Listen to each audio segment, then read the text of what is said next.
Oh, hello. What? You're already expecting me to upload another video? I mean, okay. But what should I cover?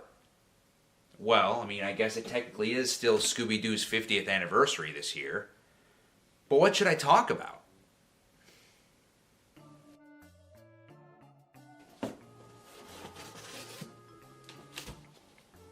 Huh. Scooby Doo and the Haunted Doghouse? Wait a minute.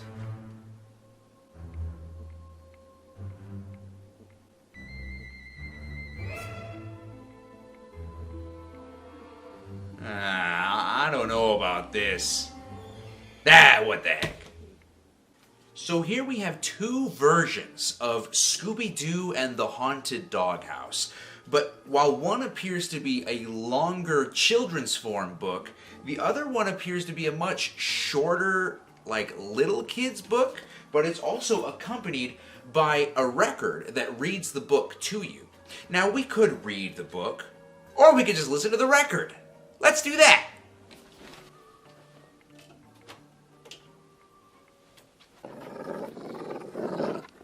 Hey gang, what seems to have gotten into Scooby? I don't want to do this. I'm sorry, Scoob.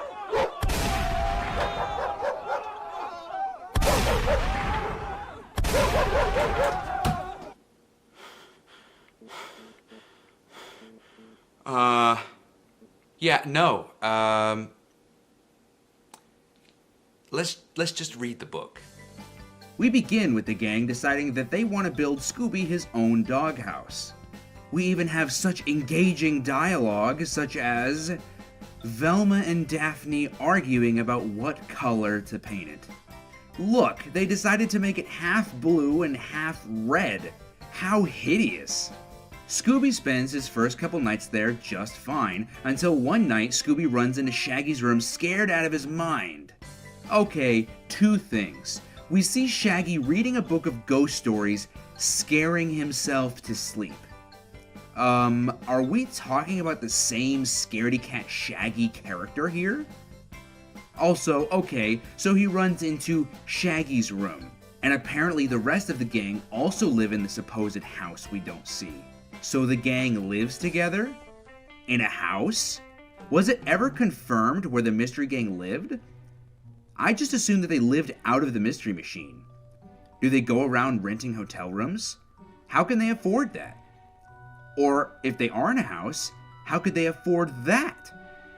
Anyway, Shaggy asks Scooby if he saw a ghost, to which Scooby is too scared to even reply. So Shaggy decides to... Okay, wait a minute. Now Shaggy has decided to grab a flashlight and go out and investigate the situation? By himself? Alone? When did Shaggy grow such balls? This truly must be only 1% of Shaggy's true power. So Shaggy walks towards the doghouse with the flashlight and sees a pair of eyes glowing back at him from the doghouse. Given that this book takes place before Shaggy attained Ultra Instinct, he shrieks in terror and begins to make a run for it after he drops his flash. Who says that?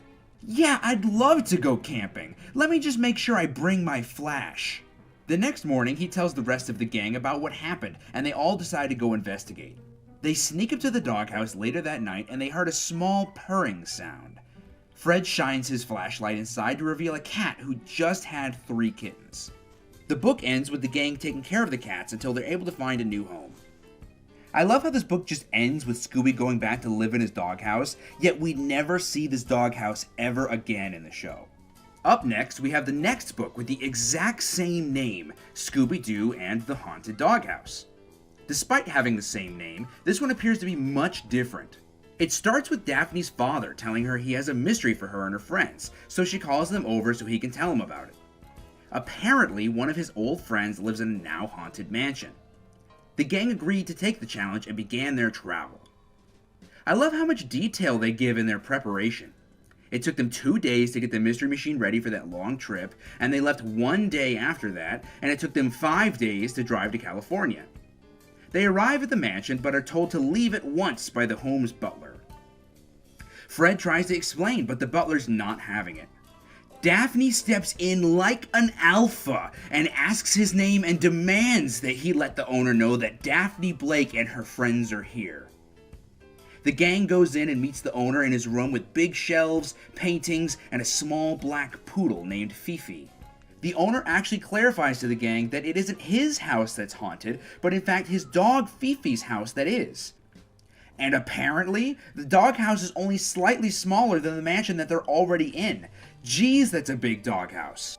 They begin to see the haunting happen as Scooby and Fifi freak out, hearing a sound that only they can hear. The gang looks out the window to see a ghostly dog with green eyes, howling and growling. It goes away, and the gang decides to get a night's sleep before investigating any further. The gang wakes up the next morning and searches the doghouse. Scooby tips it over and finds a ton of diamonds buried underneath. There were stories of robbers stealing diamonds and burying them somewhere, so the gang decided to wait until the next haunting to see if anyone came to get the diamonds. They find 4 robbers at the scene of the crime and call the police. But apparently the ghost dog was derived from a woman also in the dog show competition trying to sabotage Fifi, so the owner called, threatening to tell everyone her scheme, so she did not enter her dog in the dog show. The gang received a $10,000 check for their work, but Daphne says that they don't take money for their work and decides to give it to charity. So there goes all those theories saying that the gang gets paid for their work. And that was the story of 2 completely different Scooby Doo books that have the exact same name. Now I know what you're wondering. Why is this video not 10 minutes? And I'm sure you're also probably wondering, how am I going to figure it out to get to that point? Well, I haven't quite figured that out yet. Maybe I'll think of something.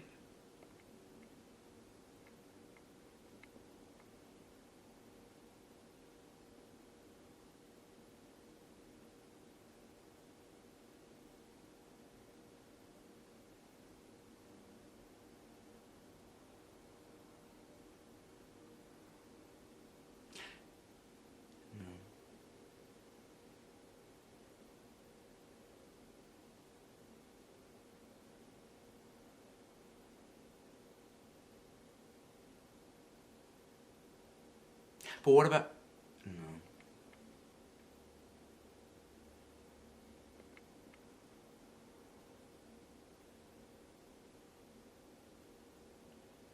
But maybe... No.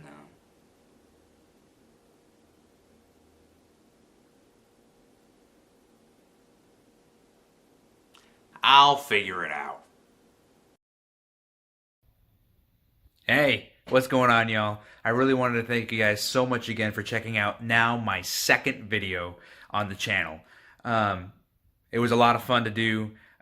This was kind of out of nowhere. I didn't really know what kind of video to do next to follow that one.